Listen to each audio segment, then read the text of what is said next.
Hello बच्चों, मैं आशीष sir आज आपको क्लास 11th की मैथमेटिक्स पढ़ाऊंगा, जिसमें हम लोग समुच्चय सिद्धांत इसमें हम लोग डिस्कस बच्चों करेंगे कि वेन आरेख क्या होता है, वेन आरेख, वेन डायग्राम क्या होता है। जरा ध्यान दीजिए बच्चों, वेन आरेख की जरूरत क्यों पड़ी।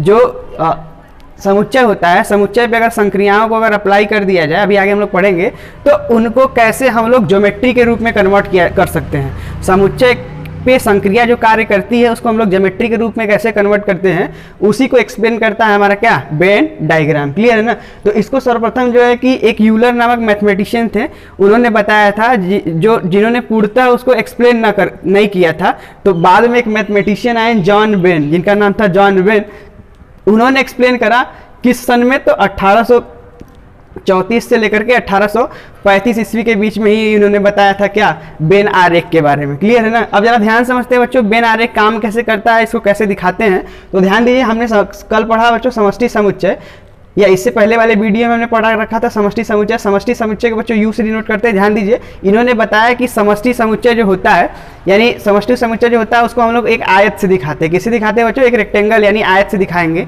क्लियर है ना। और जो भी अन्य समुच्चय होंगे, अदर जो भी सेट होंगे, उनको हम लोग कैसे दिखाएंगे बच्चों, तो सर्किल से दिखाएंगे, यानी वृत्त से दिखाएंगे। क्लियर है ना। कैसे दिखाएंगे, वृत्त से दिखाएंगे।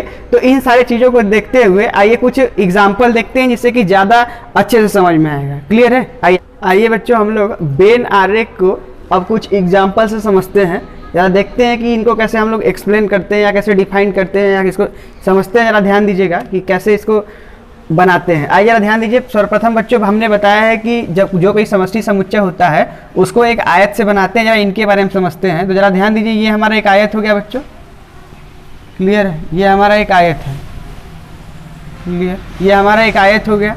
अब जरा ध्यान दीजिए, इसमें कौन कौन से एलिमेंट है। तो कहेंगे सर 1 2 3 4 5 6 से लेकर के कहाँ तक, 10 तक के सारे एलिमेंट हैं। तो ये हमारे यूनिवर्सल सेट को डिनोट करता है। क्लियर है ना। इसमें 1 से लेकर के 10 तक के सारे एलिमेंट होंगे। लेकिन जरा ध्यान दे बच्चों कि ए का बिहेवियर क्या है। तो ए में कौन कौन से एलिमेंट है, 3 4 5 और क्या है, 6। तो बोला गया था कि यूनिवर्सल सेट को बच्चों एक आयत से और इसके जो भी सबसेट होंगे, क्लियर है ना, अन्य समुच्चय को हम लोग कैसे दिखाएंगे, सर्किल में दिखाएंगे। कैसे दिखाएंगे, सर्किल में। तो ये सर्किल में हमने इसको दिखा दिया। जरा ध्यान देंगे, तो ये हमारा सेट ए है। अब इनमें कौन कौन से एलिमेंट है बच्चों, तो 3 है, 4 है, 5 है और 6 है। बाकी बचे हुए एलिमेंट इसके बाहर होंगे। तो कौन सा एलिमेंट बचा है, 1 बचा है बच्चों, 2 बचा है, 6 तक तो हो ही गया है, अगला 7 बचा है, 8 9 और ये क्या हो गया, 10। अब जरा देखिए, इससे हमको क्या समझ में आता है। और ये जो है हमारा सेट ए है। क्लियर है ना, ये सेट हमारा ए है। इनसे समझ में आता है ये है कि U जो है वो यूनिवर्सल सेट को रिप्रेजेंट कर रहा है, जिसमें 1 से लेकर के 10 तक के सारे एलिमेंट हैं। क्लियर है ना, 1 से लेकर के 10 तक के सारे एलिमेंट मौजूद हैं। और ये जो सर्किल है, सर्किल ये रिप्रेजेंट कर रहा है बच्चों की इस सर्किल जो है वो सेट ए को रिप्रेजेंट कर रहा है, जो यूनिवर्सल सेट का सबसेट है। यूनिवर्सल सेट का क्या है, सबसेट है। यहाँ से हमको ये समझ में आया बच्चों कि जो ए है वो सबसेट किसका है बच्चों, यू का। क्लियर है ना, ए सबसेट किसका है, यू का। क्लियर। जरा सेकेंड वाले एग्जाम्पल को देखते हैं, बहुत ही आसान है बच्चों। जरा ध्यान दीजिए, कहा गया है कि यू अब की बार जो यूनिवर्सल सेट में कि एक्स ऐसा है, कैसा है कि एक्स अंग्रेजी वर्णमाला। इसका मतलब उन सभी अक्षरों को पकड़ेंगे जो अंग्रेजी वर्णमाला हो। क्लियर है ना। तो 26 होंगे। क्लियर है ना। तो इसमें जरा बनाते हैं हम लोग। जरा ध्यान दीजिएगा, जरा ध्यान दें बच्चों, ये एक आयत हो गई। ये किसको रिप्रेजेंट कर रहा है, यू। तो अंग्रेजी वर्णमाला के अक्षरों को रिप्रेजेंट कर रहा है। ठीक है ना, अंग्रेजी वर्णमाला को रिप्रेजेंट कर रहा है। लेकिन इसमें एक सेट कौन सा है, तो एक सेट हमारा ए है और दूसरा सेट क्या है, बी है। अब जरा ध्यान समझते हैं, ये हमारा सेट ए हो गया है। क्लियर है बच्चों। और सेट बी, जरा देखिए सेट बी, तो इसमें कौन कौन से एलिमेंट है, तो इसमें सी है और क्या है, ए और बी भी है। क्लियर है बच्चों। ये हमारा सेट ए हो गया। लेकिन सेट बी में क्या है, ए और बी भी है। तो इसका मतलब इसी में ये होगा। क्लियर है ना। अब जरा ध्यान दीजिए, बाकी जो भी एलिमेंट होंगे, ई एफ जो भी होगा, बाकी सब एलिमेंट इसी सेट में होगा जो हमारा ये आयत बना हुआ है। लेकिन जरा ध्यान दें, अन्य सेट को हम लोग सर्किल से रिप्रेजेंट करेंगे। तो ये जो बाहर वाला है सेट ए है और अंदर वाला सेट क्या है, बी है। क्लियर है बच्चों, सेट बी है। तो यहाँ से क्या क्या कंक्लूजन निकला, जरा ध्यान दें बच्चों। यहाँ से कंक्लूजन ये निकला कि जो ए है वो सबसेट किसका, यू का, बी सबसेट किसका, यू का। और खास बात ये है, जरा ध्यान दें बच्चों, कि बी जो है वो प्रॉपर सबसेट है किसका, ए का। क्लियर है ना, बी प्रॉपर सबसेट है किसका, ए का। क्लियर। चलिए आगे जरा देखते हैं। अगला देखिए थर्ड वाला क्या कहा जा रहा है बच्चों कि ए प्रॉपर सबसेट है बी का और बी प्रॉपर सबसेट किसका, सी का। आइए जरा देखते हैं इसको, थर्ड वाला डायग्राम देखिए। तो एक हमने क्या बनाया, ये हमारा हो गया यूनिवर्सल सेट, इसको यू से डिनोट करते हैं बच्चों। अब ध्यान दीजिए कि एक्चुअली ये ए बी सी को हम लोग पहले बनाए, लेकिन ध्यान देने की जरूरत है कि जरा देखिए ए प्रॉपर सबसेट है बी का, क्लियर है ना, और बी प्रॉपर सबसेट है सी का, इसका मतलब सबसे बड़ा सेट कौन सा होगा, सबसे बड़ा सेट सी होगा। तो ये हमारा हो गया सबसे बड़ा सेट सी हो गया, क्लियर है ना। अब जरा ध्यान दीजिए कि बी जो है वो प्रॉपर सबसेट है सी का, इसका मतलब बी सी के अंदर होगा, क्लियर है ना। और ए प्रॉपर सबसेट किसका, बी का, इसका मतलब ए यहाँ होगा। तो ये बच्चे हो गया ए, ये हो गया बी, और ये क्या हो गया, सेट सी हो गया। अगर इस तरीके का डायग्राम बना है तो ये क्या रिप्रेजेंट करता है, तो रिप्रेजेंट करता है कि ए प्रॉपर सबसेट है बी का और बी प्रॉपर सबसेट है किसका, सी का, क्लियर है। बी प्रॉपर सबसेट है सी का, क्लियर। तो इस तरीके से हम इसको देखिए, है क्या कि ये जो है कि सेट की सारी प्रॉपर्टी को, जो भी इन पे संक्रिया लग रहा है, उन संक्रिया को देखते हुए हम लोग इनको ज्योमेट्री के फॉर्म में कन्वर्ट कर रहे हैं, क्लियर है ना। किस फॉर्म में कन्वर्ट कर रहे हैं, ज्योमेट्री के फॉर्म में, जिसको किसने बताया था, बेन, ठीक है, मैथमेटिशियन था बेन, जिनके नाम पे आया हमारे पास बेन डायग्राम, क्लियर है ना। ये बच्चों बेन डायग्राम है, क्लियर। अभी देखिए 4th और 5 के बारे में जरा डिस्कस कर लेते हैं, 4 5 के बारे में। आइए जरा देखते हैं 4 5 के बारे में। 4th नंबर देखिए जरा, 4th नंबर में ए कोई सेट है, तो हमने ये क्या बना दिया, यूनिवर्सल सेट मेरा हो गया, क्लियर है, ये यूनिवर्सल सेट है। ये जो सेट है ये सेट ए है और ये सेट क्या हो गया, बी। ऐसा क्यों हमने बनाया, जरा ध्यान दीजिए बच्चों, इसमें कोई सा भी एलिमेंट कॉमन दिख रहा है क्या, नहीं। सेट ए में कौन कौन सा एलिमेंट होगा, 1 होगा, 2 होगा और क्या होगा, 3 होगा। सेट बी में कौन कौन सा एलिमेंट होगा, तो आपको होगा सर 4 होगा, 5 होगा, 6 होगा। तो ये सेट ए हो गया, ये सेट बी हो गया, ये हमारा यूनिवर्सल सेट हो गया, क्लियर है ना।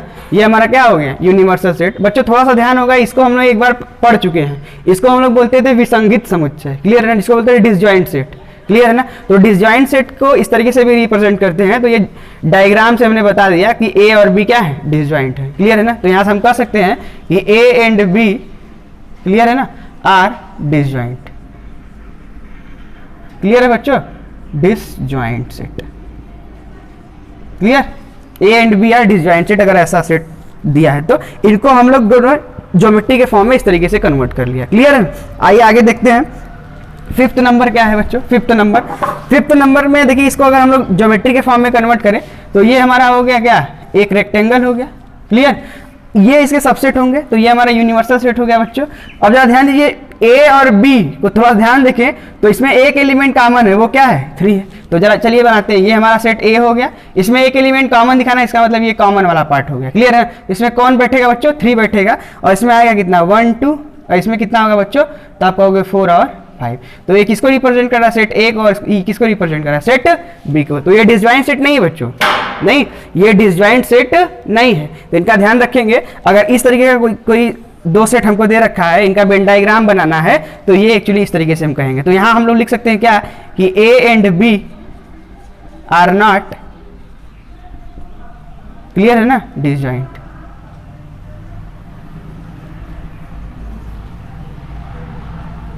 क्लियर है ना, डिसजॉइंट नहीं है। तो ये क्या हो गया कि इस तरीके का हमारे हमको सेट अगर दिया है तो उनसे हम लोग इनसे हम एक ज्योमेट्री, इनको अगर ज्योमेट्री के फॉर्म में कन्वर्ट करना होगा तो हम लोग किसका यूज करेंगे बच्चों, वेन डायग्राम का यूज करेंगे। और ये इस तरीके के है, इस तरीके से डिफाइंड होता है, क्लियर है ना। इस तरीके से हम लोग क्या करेंगे, इसको डिफाइंड करेंगे। अब चलिए आगे देखते हैं कि जो हमारे समुच्चय होते हैं उन पे कौन कौन सी संक्रियाएं कार्य करती हैं और कौन कौन सी संक्रियाएं होती है, आइए देखते हैं। आइए बच्चों, अब हम लोग डिस्कस करते हैं समुच्चय संक्रिया पे, सेट ऑपरेशन क्या होता है। अब जरा ध्यान से समझते हैं। पहले बच्चों ध्यान दीजिए, जैसे अगर हमारे पास एक नंबर है 5, एक नंबर हो गया 10, क्लियर है बच्चों, 5 एक हो गया 10, या इस तरीके से आप ऐसे कहो कि एक हो गया 10, एक हो गया 5, क्लियर है ना। फिर हमने लिखा 10 और 5, फिर लिखा 10, फिर कितना 5, फिर 10 और फिर कितना 5, ठीक है ना। तो सामान्य हमारे पास गणितीय जो संक्रिया होती है वो क्या होता है बच्चों, तो आप कहोगे सर जोड़ होता है, घटाना होता है, गुणा होता है और क्या होता है बच्चों, भाग होता है, क्लियर है ना। तो जब इन संक्रिया को 2 नंबर के बीच में लगाते हैं तो कुछ ना कुछ रिजल्ट निकल के आता है। तो वो रिजल्ट निकल के आएगा कितना, 15। इनको जब सॉल्व किया तो इनके बीच में एक संक्रिया लगाया हमने, क्या लगाया, कितना, माइनस अगर लगा दिया तो ये ऑपरेट होकर कितना आ गया बच्चों, 5 आ गया, क्लियर है ना। इसी तरीके से अगर इनको सॉल्व करें तो अगर इनके बीच में आकर एक ऑपरेटर काम कर दिया, कौन सा, मल्टीप्लिकेशन, तो बच्चों वैल्यू कितना आएगा, 50 आएगा, क्लियर है ना। और इनको जब सॉल्व करेंगे, इनके बीच में एक ऑपरेटर लगा दिया डिवीजन, जब इनको सॉल्व करा तो आंसर बच्चों कितना आएगा, 2 आ जाएगा। क्लियर है ना। तो अब जरा ध्यान दीजिए कि नंबर के बीच में कौन सा ऑपरेटर कार्य किया, तो प्लस माइनस गुणा और कौन सा ऑपरेटर काम किया, भाग काम किया। क्लियर है ना।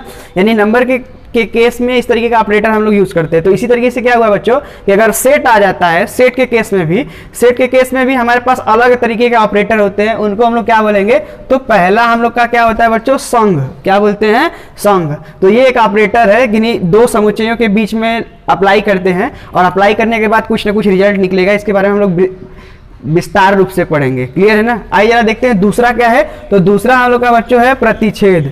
ठीक है। तो दो समुच्चयों का अगर प्रतिच्छेद हम लोग करते हैं, ठीक है, इसी को हम लोग बोलते हैं इंटरसेक्शन। क्लियर है बच्चों। तो यूनियन का सिंबल बच्चों यू होता है, इंटरसेक्शन का सिंबल ये होता है। क्लियर है ना। उल्टा यू करते हैं। क्लियर है ना। यूनियन का सिंबल क्या होता है, यू, और इंटरसेक्शन का सिंबल क्या होता है, उल्टा यू होता है। क्लियर। और ये हमारा है तीसरा जो बच्चों है वो है डिफरेंस। क्या है, डिफरेंस। तो दो सेट का डिफरेंस क्या होता है। क्लियर है ना। दो सेट का अंतर यानी दो समुच्चयों का अंतर क्या होता है, तो उनको हम लोग इसी तरीके से दिखाते हैं। क्लियर है ना बच्चों। ये अंतर है, आप इसको सब्ट्रैक्शन ना समझें, ये किस तरीके से कार्य करता है उसको हम डिफाइन अच्छे से करेंगे। क्लियर है ना। तो हमारा पहला था वो संघ था, दूसरा ऑपरेटर क्या है, प्रतिच्छेद, और तीसरा क्या है, अंतर है। क्लियर है ना। यूनियन, इंटरसेक्शन और डिफरेंस। क्लियर है ना। आइए जरा बढ़ते हैं कि संघ क्या होता है। संघ के बारे में जरा देखते हैं कि संघ क्या होता है, दो सेट के बीच में संघ कैसे कार्य करता है। क्लियर है ना। आइए देखते हैं। आइए बच्चों हम लोग देखते हैं समुच्चय संक्रिया क्या होती है। समुच्चय संक्रिया के बारे में हमने बता चुका था कि 3 प्रकार के हमारे संक्रिया होते हैं, जिसमें हम लोग पहला संक्रिया पढ़ेंगे समुच्चयों का संघ अथवा सम्मिलन क्या होता है, यूनियन ऑफ सेट क्या होता है। क्लियर है ना।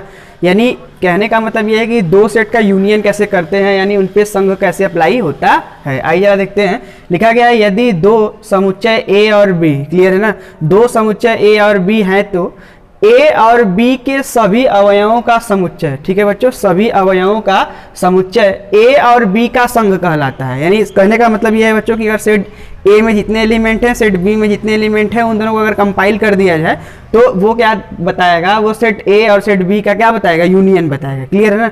आइए थोड़ा सा ध्यान देते हैं बच्चों कि इनका दूसरा डिफिनीशन क्या है, यानी मैथमेटिकली डिफिनीशन क्या है। तो कहा जा रहा है कि ए यूनियन बी का मतलब क्या होता है कि एक्स, उन सभी एक्स का कलेक्शन जिनमें एक्स बिलोंग कर जाए ए में, एक्स जहाँ कहाँ बिलोंग कर रहा है, ए में, या एक्स बिलोंग कहाँ करता हो, बी में। यानी कहने का मतलब उन सभी अवयवों का हमको समुच्चय चाहिए जो ए में भी बिलोंग करते हो या बी में बिलोंग करते हो अथवा ए और बी दोनों में बिलोंग करते हो। क्लियर है बच्चों। ध्यान से सुनिएगा, उन सभी हमको अवयवों का समुच्चय चाहिए जिनमें जो अवयव ए में भी बिलोंग करता हो, बी में भी बिलोंग करता हो, ए में बिलोंग करता हो या बी में बिलोंग करता हो, या ए और बी दोनों में बिलोंग करता हो। तो उन सभी एक्स का हमको कलेक्शन चाहिए, वो किसको रिप्रेजेंट करता है, तो ए यूनियन बी को रिप्रेजेंट करता है। क्लियर है ना। ए यूनियन बी को रिप्रेजेंट करता है। जरा ध्यान से समझते हैं, कुछ नोट है बच्चों, उनको जरा समझते, जरा ध्यान दीजिए। कहा गया है कि नोट नंबर फर्स्ट क्या है कि x belonging to A union B. इसका मतलब क्या है, तो ये इंप्लाई करेगा कि x कहाँ बिलोंग कर रहा है, ए में, या x कहाँ बिलोंग कर रहा है, बी में। सीधा सा मतलब ये है बच्चों, जरा ध्यान से सुनेंगे, ये बहुत ही इंपॉर्टेंट पॉइंट है, जरा ध्यान दें। यहाँ पे सबसे इंपॉर्टेंट चीज है या, ठीक है, जिसको हम लोग बोलते हैं आर। क्लियर है। इंग्लिश में बोलते हैं क्या, और। तो यूनियन के केस में x बिलोंग करेगा ए में और या x बिलोंग करेगा कहाँ, बी में, या हो सकता है कि दोनों में बिलोंग करता हो। क्लियर है ना। तो सीधा सा डिफिनीशन है कि उन सभी x का कलेक्शन जिनमें x कहाँ बिलोंग करता हो, ए में बिलोंग करता हो या x बी में बिलोंग करता हो या ए और बी दोनों में बिलोंग करता हो, तो उन सारे x का कलेक्शन जो होगा वो ए यूनियन बी को रिप्रेजेंट करेगा। क्लियर है ना। लेकिन यहाँ जरा देखिए, ये क्या रिप्रेजेंट कर रहा है कि x अगर बिलोंग कर रहा है ए यूनियन बी में, इसका मतलब क्या है, x ए में बिलोंग कर रहा है, या तो x कहाँ बिलोंग कर रहा है, बी में बिलोंग करता है, अथवा ए और बी दोनों में बिलोंग करता हो। क्लियर है ना। आइए जरा ध्यान दे, दूसरा क्या कर रहा है, देखिए यहाँ पे क्या लिखा है बच्चों, या लिखा है। इन पे जरा हमारा फोकस रहेगा, जब बिलोंग करता है तो या, जब नहीं बिलोंग करता है तो तथा है। क्लियर है ना। क्लियर है ना। जब बिलोंग करेगा तो या, जब नहीं बिलोंग करेगा तो तथा। जरा ध्यान दे कि x नहीं बिलोंग कर रहा है ए यूनियन बी में, इसका मतलब क्या है बच्चों, जरा ध्यान दे कि x ए में भी बिलोंग नहीं कर रहा है तथा x बी में भी बिलोंग नहीं कर रहा है, अर्थात x ए और बी दोनों में बिलोंग नहीं कर रहा है। क्लियर है ना। इसका मतलब यही है। और इस केस में क्या है कि x या तो ए में बिलोंग कर रहा है या तो बी में बिलोंग कर रहा है, या ए और बी दोनों में बिलोंग कर रहा है। क्लियर है बच्चों। इनका मतलब ध्यान रखेंगे, जब कभी भी अगर बिलोंग करेगा यूनियन में तो या लगाएंगे, अगर नहीं बिलोंग करेगा तो बीच में क्या लगाएंगे बच्चों, तथा, जिसको हम लोग बोलते हैं क्या, एंड। क्लियर है ना। आइए जरा एग्जाम्पल से समझते हैं। एग्जाम्पल नंबर फर्स्ट हम लोग का क्या है, जरा ध्यान दीजिएगा। क्लियर है। देखिए कि ए कोई सेट है जिनमें हमारे पास एलिमेंट कौन कौन से हैं, 1 2 3 4 5 तक, क्लियर है ना। और एक सेट हमारे पास बी है जिनमें एलिमेंट क्या है, ए बी सी है, क्लियर। अब जरा ध्यान दीजिए इसका यूनियन कैसे निकालेंगे। तो यूनियन निकालना बड़ा ही आसान है। अगर हम कहें कि ए यूनियन बी क्या होगा, तो आप सेट ए को लिखिए 1 2 3 4 5, क्लियर है। अब जरा ध्यान दीजिए बीच में क्या लगा देंगे बच्चों, यूनियन लगा देंगे। और सेट बी को लिखेंगे तो क्या लिखेंगे, ए बी, या फिर से क्या हो गया बच्चों, सी हो गया, क्लियर है ना। अब जरा ध्यान देते हैं इसको कि अगर ए यूनियन बी का मतलब क्या है कि सेट ए या सेट बी के एलिमेंट को अगर कंपाइल कर दिया जाए, सेट ए और सेट बी के एलिमेंट को क्या कर दिया जाए, एक ही में अगर जोड़ दिया जाए, यानी एक ही में कंपाइल कर दिया जाए, तो वो किसको रिप्रेजेंट करेगा, ए यूनियन बी को रिप्रेजेंट करेगा। ये जरा ध्यान देते हैं। तो सेट ए और सेट बी को एक ही में कंपाइल करने का मतलब क्या है, लिखिए जरा। तो 1 आएगा, 2 आएगा, 3 आएगा, 4 आएगा, 5 आएगा, फिर क्या आएगा, ए भी होगा, बी भी होगा और सी होगा। ये जो सेट बना वो किसको रिप्रेजेंट कर रहा है, तो ए यूनियन बी को रिप्रेजेंट कर रहा है, क्लियर बच्चों। आइए एक दो एग्जांपल और देखते हैं। एग्जांपल नंबर 2 देखते हैं। कहा जा रहा है कि यदि ए कोई हमारे पास सेट है, ये सेट दिया गया है बच्चों, और बी हमारे पास ये इस तरीके का कोई सेट दिया गया है, तो आपसे पूछा जा रहा है कि जरा बताएं कि ए यूनियन बी कितना होगा, क्लियर है ना। आइए जरा ध्यान से देखते हैं बच्चों कि ए यूनियन बी कैसे निकालते हैं। किसका निकाल रहे हैं बच्चों हम लोग, सेकंड वाले का, क्लियर है ना। तो आप कहोगे सर ए को पहले लिख दो। अब जरा ध्यान दो बच्चों, ए में कौन कौन से एलिमेंट, इसको सिंप्लीफाई कर दे। अगर रोस्टर में कन्वर्ट करें तो 5 उधर चला जाएगा बच्चों, ठीक है। तो 6 में से 5 गया तो बच्चों कितना बचेगा, 1। इसका मतलब मैं इसको रोस्टर फॉर्म में लिखूं तो सेट ए को अगर लिखा जाए तो उसमें केवल एक ही एलिमेंट होगा, 1 होगा। और यूनियन, जरा इसको ध्यान दे बच्चों, बी को देखते हैं। बी देखिए हमारा एक क्वाड्रेटिक इक्वेशन यानी द्विघात समीकरण है, क्लियर है ना। इसको आप जब फैक्टराइज करेंगे तो 2 और 3 में ब्रेक हो जाएगा, क्लियर है ना। 2 और 3 में ब्रेक होगा। और इनको जब फैक्टराइज आप कर लेंगे तो आप देखेंगे तो कि क्या क्या निकल के आएगा, 2 निकल के आएगा और माइनस क्या निकल के आएगा, 3, क्लियर है बच्चों। आप इसको फैक्टराइज कर सकते हैं। क्लास 9 10 में पढ़ा होगा गुणनखंड करना किसी भी द्विघात समीकरण का, क्लियर है ना। तो आप गुणनखंड कर सकते हैं। तो कौन कौन सा डाटा आएगा, 2 आएगा और माइनस 3 आएगा। हमको यूनियन चाहिए बच्चों। तो यूनियन होता है क्या कि इनका कलेक्शन ले लेंगे, क्लियर है ना, इनका कलेक्शन। आइए जरा कलेक्शन लेते हैं। कलेक्शन का मतलब इन दोनों को कंपाइल कर देते हैं, ए का भी और बी का भी एलिमेंट होना चाहिए। तो क्या क्या होगा, 1 होगा, 2 होगा और कितना होगा, -3 होगा। तो ये किसको रिप्रेजेंट कर रहा है, ए यूनियन बी के, यानी सेट, ये दूसरे वाले एग्जांपल में सेट ए और सेट बी के यूनियन को रिप्रेजेंट कर रहा है। कौन कौन से एलिमेंट होंगे बच्चों इसमें, 1 होगा, 2 होगा और -3 होगा, क्लियर है ना। आइए देखते हैं कि इसमें अगर हम लोग इस थर्ड वाले एग्जाम्पल को अगर देखें तो इसमें क्या क्या होगा, क्लियर है ना। आइए जरा देखते हैं थर्ड वाले में क्या होगा बच्चों, ध्यान दीजिए। थर्ड वाले केस में बोला गया है कि ए यूनियन बी हमको फाइंड करना है, किसका, थर्ड वाले के केस में हम लोग बात कर रहे हैं, क्लियर है ना।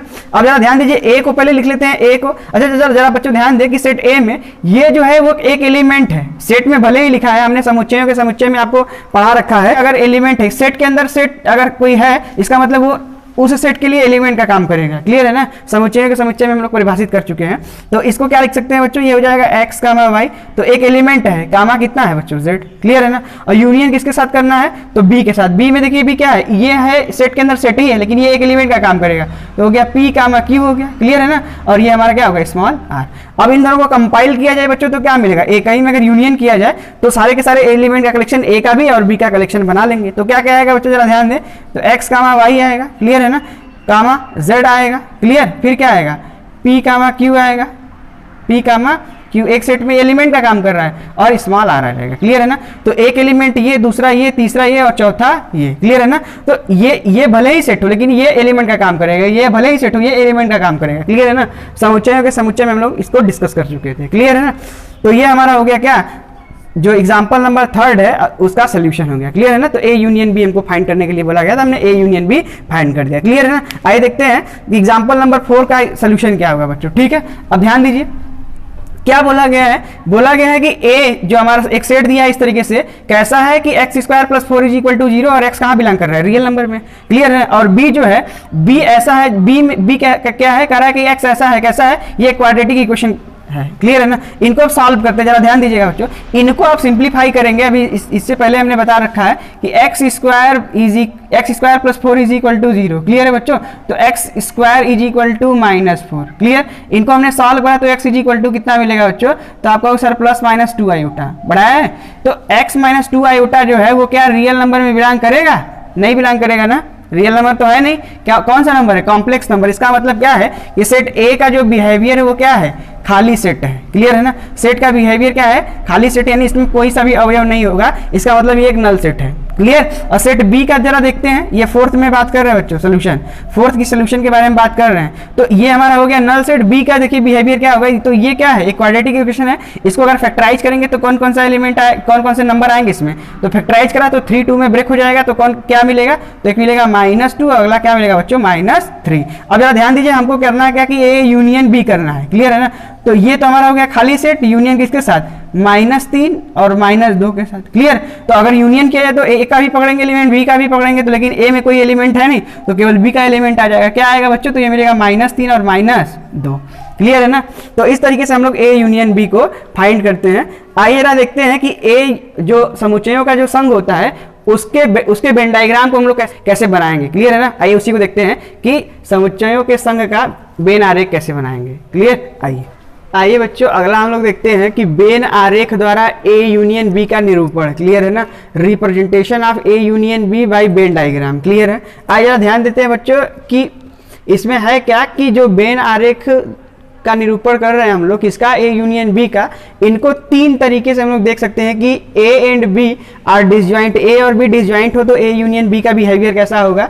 और ए जो है वो प्रॉपर सबसेट अगर है बी का, तो उस समय हम लोग ए यूनियन बी का बिहेवियर देखेंगे। और जरा ध्यान दें, अगला क्या है कि A and B are not disjoint, अगर विसंगित नहीं है तो उस केस में ए यूनियन बी का डायग्राम कैसा होगा, क्लियर है ना।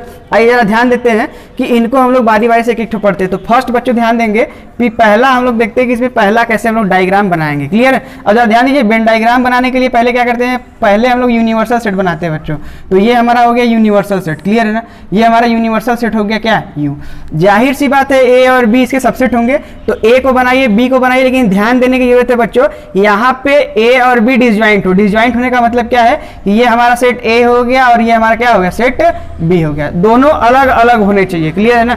अगर हमको इनके ए यूनियन बी चाहिए तो ये सेट हमारा ए हो गया बच्चों और ये सेट क्या हो गया, बी हो गया, क्लियर है। और हमको ए यूनियन बी चाहिए तो इनको हम लोग साइडेड कर देंगे, यानी कलर कर देंगे, क्लियर है ना, छायांकित जिसको बोलते हैं बच्चों, साइडेड यानी छायांकित भाग, क्लियर है ना। तो ये जो कलर्ड किया हुआ पार्ट है ये किसको रिप्रेजेंट बच्चों कर रहा है, तो रिप्रेजेंट कर रहा है ए यूनियन बी को, क्लियर है ना, ए यूनियन बी को, क्लियर। तो अगर ए और बी डिसजॉइंट है तो उस केस में हमारा जो आप भी होगा जो उस केस में जो हमारा सेट होगा, ध्यान दे बच्चों, ए और बी अगर डिसजॉइंट है तो सेट ए और सेट बी जो होंगे वो अलग अलग होंगे, और इनका यूनियन का मतलब सेट ए का भी एलिमेंट हो सेट बी का भी एलिमेंट हो।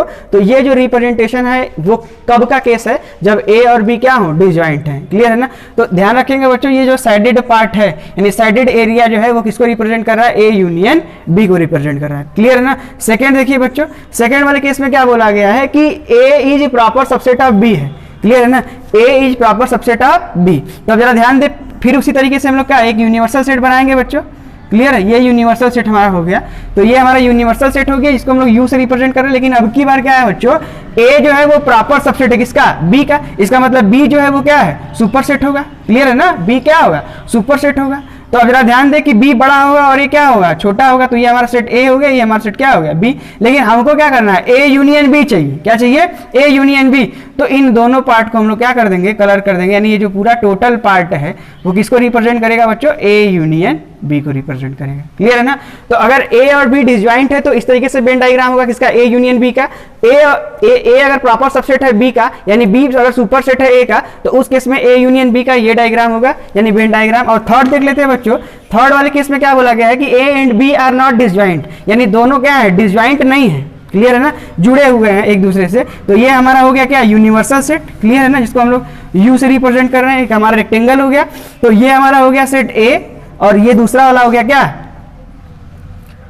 पहले केस में डिसजॉइंट नहीं थे, अब की बार डिसजॉइंट, सॉरी पहले केस में डिसजॉइंट है, डिसजॉइंट का मतलब अलग अलग, और नॉट डिसजॉइंट का मतलब जॉइंट है, क्लियर है ना, नॉट डिसजॉइंट का मतलब जॉइंट है, इसका मतलब क्या होगा, ये इस तरीके का होगा, क्लियर है ना। तो ये हमारा सेट ए हो गया, ये सेट क्या हो गया, बी, क्लियर। अब इन दोनों को कलर कर दीजिए, यानी छायांकित भाग जो होगा वो हमको क्या रिप्रेजेंट करके देगा, ये जो है वो क्या बता रहा है बच्चों, ए यूनियन बी, क्लियर है। इस सिचुएशन में क्या होगा बच्चों, इस सिचुएशन में ए और बी जो है वो क्या है, नॉट डिसजॉइंट है, क्लियर है ना, नॉट डिसजॉइंट। इनको एक एग्जांपल के थ्रू समझते हैं बच्चों, ध्यान दें। तो इनका एक एक एग्जांपल लेते हैं तो अच्छे से समझ में आएगा। देखिए अगर ये हमारा सेट ए है, क्लियर है ना, सेट ए है, मान लीजिए इसमें 1 है 2 है और 3 है, क्लियर है ना, और एक सेट बी हो गया, क्लियर है ना। तो ये हो गया मान लीजिए इसमें 3 है 4 और क्या है 5 डिसजॉइंट है, या सॉरी इसमें 3 4 5 नहीं होगा, ओनली 4 5 कर लीजिए, क्लियर है ना। तो अब ये दोनों से डिसजॉइंट हो गए, क्लियर, क्या हो गए, डिसजॉइंट हो गए। डिसजॉइंट क्यों, क्योंकि अगर देखा जाए तो ये एक अलग सेट होगा, कोई एलिमेंट कॉमन नहीं है, और ए यूनियन बी बच्चों अगर निकाला जाए इनका, क्लियर है ना, ए यूनियन बी को अगर निकाला जाए तो क्या होगा, यहाँ जरा ध्यान दें, इसमें कहोगे सर 1 होगा, 2 होगा, 3 होगा, 4 होगा, 5 होगा, क्लियर है ना बच्चों। तो इन दोनों ही सेट के एलिमेंट को हमने पकड़ा, इसलिए ए यूनियन बी को ये रिप्रेजेंट कर रहा है, क्लियर है ना। इसका एग्जांपल देख लीजिए बच्चों, इसका एग्जांपल, तो इसके एग्जांपल में अगर हम लोग देखें तो मान लेते हैं अगर ए जो है वो प्रॉपर सबसेट है बी का, क्लियर है ना, ए प्रॉपर सबसेट अगर बी का, तो जाहिर सी बात है सेट बी बड़ा होगा, सेट ए छोटा होगा, तो 1 2 इसमें ले लीजिए, क्लियर है ना, और सेट बी में ले लीजिए क्या बच्चों, 1 2 3 ले लीजिए, क्लियर है ना। तो अगर हम ए यूनियन बी की बात करते हैं, क्लियर है ना, ए यूनियन बी की अगर बात करते हैं बच्चों, ए यूनियन बी की, तो इसमें क्या क्या आएगा, 1 आएगा, 2 आएगा और क्या आएगा, 3 आएगा, क्लियर है ना। ए आएगा, बी आएगा, और सॉरी ए 1 आएगा, 2 आएगा और क्या आएगा, 3 आएगा, क्लियर। सिमिलरली अगर यहाँ भी देखें तो इसका एग्जाम्पल देख लीजिए, ए हमारे पास कोई सेट है, मान लेते हैं ए बी और क्या है, सी ले लीजिए, ए बी और सी ले लीजिए, और सेट बी क्या होगा बच्चों, तो मान लेते हैं सी है, डी है और क्या है, ई है, क्लियर है ना। तो ए यूनियन बी कितना होगा बच्चों, ए यूनियन बी, तो आपका सर ए होगा, बी होगा, सी होगा, डी होगा, ई होगा, क्लियर है ना। और ध्यान रखिए सेट में क्या होता है बच्चों, रिपीटेड एलिमेंट तो लेते नहीं है, देखिए यहाँ पे 2 टाइम्स सी आ गया, लेकिन एक ही बार सी लिखे हैं, तो ये एग्जाम्पल हो गया, क्लियर है ना। तो 3 तरीके से रिप्रेजेंटेशन होता है किनका, ए यूनियन बी का, किस तरीके इसमें, वेन डायग्राम में, क्लियर है ना। आइए बच्चों नेक्स्ट टॉपिक देखते हैं हम लोग। नेक्स्ट टॉपिक हम लोग आगे आ जा, देखिए दो से अधिक समुच्चयों का संघ कैसे करते हैं, 2 या 2 से अधिक समुच्चयों का संघ, 2 से अधिक समुच्चयों का संघ कैसे करते हैं, जरा ध्यान दीजिए। यदि हमारे पास a1 a2 a3 a4 इस तरीके से अगर an फाइनाइट सेट यानी परिमित समुच्चय हो, तो इनका संघ a1 union a2 union a3 union a4 union dot dot dot an के रूप में प्रदर्शित किया जाता है बच्चों। अगर हमारे पास n फाइनाइट सेट अगर है, तो अगर उनका यूनियन करना है तो उनको कैसे रिप्रेजेंट करेंगे या निरूपित कैसे करेंगे, तो a1 union a2 union a3 union a4 dot dot dot इस तरीके से, इस प्रकार इसको जैसे ध्यान दीजिए, उसी को इस तरीके से लिखा गया है कि इस प्रकार ये पूरा लिख दिया गया। इनको शॉर्ट में जरा बच्चों देखें, देखिए क्या लिखा गया है कि ये यूनियन का सिंबल है, किसका सिंबल है, यूनियन, और ये आई है, आई की वैल्यू रन कर रही है कहां से कहां तक, तो I is equal to 1 to कहां से तक 1 n तक। यार ध्यान दीजिए, ये इसका मतलब क्या है बच्चों कि यूनियन है आई रनिंग फ्रॉम 1 टू n, और ये ए आई लिखा है बच्चों, यानी कहने का मतलब ये है बच्चों यूनियन का मतलब क्या है, अगर ध्यान दीजिए, अगर कहीं लिखा होता है समेशन x लिखा होता है, क्लियर है ना, समेशन एक्स आई मान लीजिए लिखा है, और आई रनिंग फ्रॉम कहां से कहां तक 1 टू n लिखा है, तो समेशन का मतलब बच्चों क्या होता है, जोड़ होता है। अगर इनको सॉल्व करें तो क्या मिलेगा, x1 पहले 1 आएगा, फिर 2 आएगा, आगे समेशन का मतलब होता है जोड़, आगे प्रोसीड कर जाइए x2 जाएगा, फिर समेशन का मतलब क्या होता है जोड़, फिर अगला क्या होगा x3 plus dot dot dot कहां तक xn तक हो जाएगा, क्लियर है ना बच्चों। समेशन है तो एडिशन आ रहा है बार बार, लेकिन यहाँ पे यू है तो यूनियन आएगा, क्लियर है ना। तो ये अगर ये शॉर्ट फॉर्म में लिखा है कि आई की वैल्यू रन कर रही है 1 से लेकर कहाँ तक n तक, और ए आई है, ये यूनियन का सिंबल है, क्लियर है ना। तो इस तरीके से रन करा है, इसको हम लोग शॉर्ट में, इस पूरे को हम लोग संक्षेप में ये लिखते हैं बच्चों, क्लियर है ना। इसका मतलब क्या है, जरा ध्यान दें, इसका मतलब क्या है, उन सभी एक्स का कलेक्शन जिसमें एलिमेंट जो है ए आई टाइप के हैं, क्लियर है ना, जिनमें एलिमेंट कैसे हैं, ए आई टाइप के हैं, लेकिन ध्यान देने की जरूरत है कि आई जो है वो कहां से कहां तक रन कर रहा है, 1 से लेकर के n तक, यानी इसमें क्या क्या आएगा, तो कहोगे आप सर a1 आएगा, a2 आएगा, a3 आएगा, a4 आएगा, उन सभी a1 a2 a3 के एलिमेंट का कलेक्शन अगर बना दें तो इनके यूनियन का कलेक्शन आ जाएगा, क्लियर है बच्चों। फिर से सुनिए, a1 a2 a3 इस तरीके से a4 dot dot dot an के एलिमेंट का अगर कलेक्शन ले लें, किसी भी सेट के n सेट है अगर हमारे पास, उनके एलिमेंट का कलेक्शन अगर बना दें तो वो रिप्रेजेंट किसको करेगा, a1 union a2 union a3 dot dot dot a union an को रिप्रेजेंट करेगा, क्लियर है ना। इनका ध्यान रखेंगे। आइए कुछ एग्जांपल से समझते हैं बच्चों, अच्छे से समझ में आ जाएगा। एग्जांपल नंबर फर्स्ट देखिए क्या है कि हमारे पास ए कोई सेट है, क्लियर है ना, ए कोई सेट है जिसमें एलिमेंट कौन से हैं, ए बी है, क्लियर। आगे बढ़ते हैं, ए दूसरा सेट हमारे पास बी है, इसमें एलिमेंट ए सी और डी है। आगे बढ़ते हैं, सी हमारे पास कोई सेट, इसमें एलिमेंट पी क्यू आर है, इस तरीके से डी में भी हमारे पास एलिमेंट है। हमसे पूछा क्या गया है बच्चों, हमसे पूछा गया जरा बताएं कि A union B union C union D क्या होगा। तो इसका मतलब क्या है, जरा ध्यान दीजिए, हमने बोला क्या है कि अभी अगर दो या दो से अधिक समुच्चयों का अगर हम लोग यूनियन निकालें तो उस केस में क्या होता है बच्चों कि सारे सेट के एलिमेंट का कलेक्शन बना दीजिए, वो क्या रिप्रेजेंट करेगा, उन सभी समुच्चयों का यूनियन को प्रदर्शित करेगा। क्लियर है ना। आइए जरा देखते हैं इसमें क्या क्या होगा। तो आप सीधे सीधे देख सकते हैं इसमें जो रिपीटेड एलिमेंट है उसको एक बार लिखिएगा और जो नहीं रिपीटेड एलिमेंट है उसको लिखते चलेंगे। इसमें देखिए क्या क्या होगा, ए बी होगा बच्चों। क्लियर है ना। तो आप चाहे तो सेट ए को लिख सकते हैं, फिर यूनियन सेट बी लिखेंगे, वो थोड़ा लेंथी हो जाएगा, उसको हम लोग नहीं लिख रहे हैं, या फिर आप लिख भी सकते हैं, कोई दिक्कत नहीं है। क्लियर है ना। तो फिलहाल हम लोग डायरेक्ट कर दे रहे हैं। इसमें क्या है कि ए बी, ए का सारा एलिमेंट, फिर बी का सारा एलिमेंट लिखिए बी में, लेकिन ध्यान देने की जरूरत है सेट बी का सारा एलिमेंट में लिखिए ए दो बार रिपीट हो चुका, एक बार रिपीट हो चुका तो नहीं लिखेंगे, तो क्या लिखेंगे सी और डी लिखेंगे। क्लियर है ना। अब ध्यान दीजिए सी में पी क्यू आर है तो लिखेंगे पी क्यू और फिर से क्या आर लिखेंगे, और डी को देखिए बच्चों एस है और क्या है टी है, तो एस लिख दिया और क्या लिख दिया बच्चों टी लिख दिया। ये जो सेट बना, क्लियर है ना, ये जो सेट बना वो किसको रिप्रेजेंट कर रहा है, तो A union B union C union D को रिप्रेजेंट कर रहा है। यानी कहने का मतलब अगर इनका यूनियन चाहिए तो इनके सारे, इन सभी सेट के सारे एलिमेंट का कलेक्शन बना दीजिए, वो उनके यूनियन को रिप्रेजेंट करेगा। क्लियर है ना। आगे बढ़ते हैं। एग्जाम्पल नंबर 2 देखिए। एग्जाम्पल नंबर 2 क्या है कि यदि ए कोई सेट हमारे पास है जो नल सेट है, क्लियर है बच्चों, नल सेट यानी फाई है, और सेट बी हमारे में सेट बी है, उसमें कौन कौन से एलिमेंट है ए बी सी डी है, और सेट सी में क्या है एक्स वाई जेड है। क्लियर है ना। तो हमको A union B union C चाहिए, तो इनका यूनियन अगर किया जाए, इनका यूनियन बच्चों किया जाए तो सेट ए में तो कोई एलिमेंट है नहीं, इसका मतलब ये खाली सेट है। क्लियर है ना। तो इसमें कोई एलिमेंट है नहीं तो एलिमेंट आएगा ही नहीं। सेट बी का एलिमेंट आएगा, क्या आएगा B C, sorry A B C, और फिर से क्या आएगा डी, और क्या बचा है बच्चों ध्यान दीजिए, बचा हुआ क्या है एक्स होगा वाई होगा और फिर से क्या होगा जेड होगा। तो ये जो कलेक्शन बना, ये कलेक्शन किसको रिप्रेजेंट कर रहा है, A union B union C को। क्लियर है ना। A union B union C को। तो ध्यान देंगे बच्चों, दो या दो से अधिक समुच्चयों का संघ इसी प्रकार से करते हैं। क्लियर है ना। आगे चलिए हम लोग देखते हैं कि संघ के गुणधर्म क्या क्या होते हैं। क्लियर है ना। संघ के गुणधर्म यानी कहने का मतलब ये है प्रॉपर्टीज ऑफ यूनियन क्या होता है। क्लियर है। आइए देखते हैं। ये बच्चों हम लोग नेक्स्ट पढ़ते हैं सम्मिलन की संक्रिया के गुणधर्म। सम्मिलन बच्चों या इसी को बोलते हैं संघ। क्लियर है ना। सम्मिलन या इसी को बोलेंगे क्या संघ। क्लियर है बच्चों। सम्मिलन या संघ इसी को बोलते हैं। तो याद रखेंगे बच्चों कि संघ या सम्मिलन की संक्रिया के गुणधर्म क्या होते हैं, जरा ध्यान दें बच्चों। इसमें पहला है वर्गसम नियम, जिसको बोलते हैं आइडेम्पोटेंट लॉ। क्या बोलते हैं बच्चों, आइडेम्पोटेंट लॉ। इसमें देखिए क्या होता है कि अगर हमारे पास एक कोई हमारे पास सेट अगर है, तो उसी सेट का अगर हम यूनियन उसी सेट के साथ करें तो सेल्फ वही सेट मिल जाता है। यानी कहने का मतलब ये है कि ये हमारे पास एक कोई सेट है बी, अगर उसी सेट का अगर उसी सेट के साथ अगर यूनियन कर दिया जाए तो सेट ए मिल जाएगा। यानी सेट ए का सेट ए के साथ अगर यूनियन किया जाए तो सेट ए ही मिलेगा। ये हमारा क्या कौन सा नियम बताता है, तो वर्गसम नियम को होल्ड करता है। कौन, तो बोलेंगे कि यूनियन जो है वो वर्गसम नियम का पालन करता है। क्लियर है ना। आगे बढ़ते हैं। जरा ध्यान दीजिए बच्चों, पहले हम इनको समझ लेते हैं कि एक्चुअली इसमें पढ़ना क्या क्या है, उसके बारे में हम इसको आगे इसका प्रूफ भी देखेंगे। क्लियर है ना। अगला देखिए, अगला हम लोग का है क्रम विनिमय नियम। क्रम विनिमय नियम का मतलब कम्यूटेटिव लॉ। बच्चों जरा ध्यान दें कि अगर ए यूनियन बी निकाले, दो सेट हमारे पास अगर है ए और बी, तो ए यूनियन बी आप निकालो और बी यूनियन ए निकालो। क्लियर है ना। ए यूनियन बी और बी यूनियन ए अगर निकाला जाए तो दोनों ही केस में देखा जाएगा कि दोनों की वैल्यू क्या होगी बच्चों, सेम होगी। क्लियर है ना। तो ये हमारा क्या हो गया कि ये कम्यूटेटिव लॉ को होल्ड करता है। ठीक है। थर्ड देखिए, थर्ड क्या है, थर्ड हमारा है साहचर्य नियम, जिसको हम लोग बोलते हैं बच्चों एसोसिएटिव लॉ। क्लियर है ना। साहचर्य नियम या एसोसिएटिव लॉ। देखिए इसमें जरा ध्यान देते हैं क्या होता है कि अगर ए हमारा कोई सेट है, ए बी सी हमारे पास 3 सेट हैं, तो ए और ए अगर हमारे पास एक कोई सेट है, बी यूनियन सी कर लीजिए पहले किसी सेट का, फिर यूनियन ए करिए। क्लियर है ना।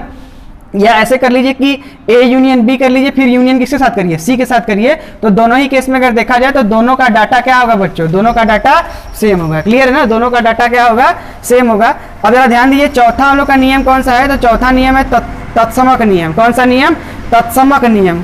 कौन सा नियम है, तत्समक नियम, जिसको बोलते हैं आइडेंटिटी लॉ। क्या बोलते हैं, आइडेंटिटी लॉ। जरा ध्यान दीजिए बच्चों, इसमें है क्या, तो अगर पहला इसमें क्या है, पहला ये है कि अगर ए हमारे पास कोई सेट है और एक हमारा सेट है नल सेट। क्लियर है ना। तो नल सेट का अगर हम यूनियन किसी सेट के साथ करें, नल सेट का यूनियन अगर हम किसी सेट के साथ करें तो हमेशा क्या मिलेगा, वही सेट मिलेगा। क्लियर है। अगर मान लीजिए हमारे पास ए कोई सेट है, यूनियन अगर हम लोग क्या करें नल सेट, तो हमारे पास सेट ए मिलेगा। क्लियर है ना। ये कौन सा नियम है बच्चों, तत्समक नियम का पहली प्रॉपर्टी है। दूसरा देखिए, ध्यान दीजिए कि अगर हम लोग ए यूनियन यूनिवर्सल सेट करें, ए यूनियन यूनिवर्सल सेट यानी ए का यूनियन समष्टि समुच्चय के साथ करें तो बच्चों क्या मिलेगा, समष्टि समुच्चय मिलेगा। क्लियर है ना। तो ध्यान रखेंगे इस चीज़ों का। और बाकी बच्चों इस वीडियो में केवल इतना ही। अगले वीडियो में हम लोग क्या करेंगे कि इसके बारे में हम लोग अच्छे से पढ़ेंगे और ध्यान देंगे, हम इनका प्रूफ भी देखेंगे। क्लियर है? तो इस वीडियो में इतना ही, बाकी हम लोग नेक्स्ट वीडियो में मिलते हैं, तब तक के लिए थैंक यू।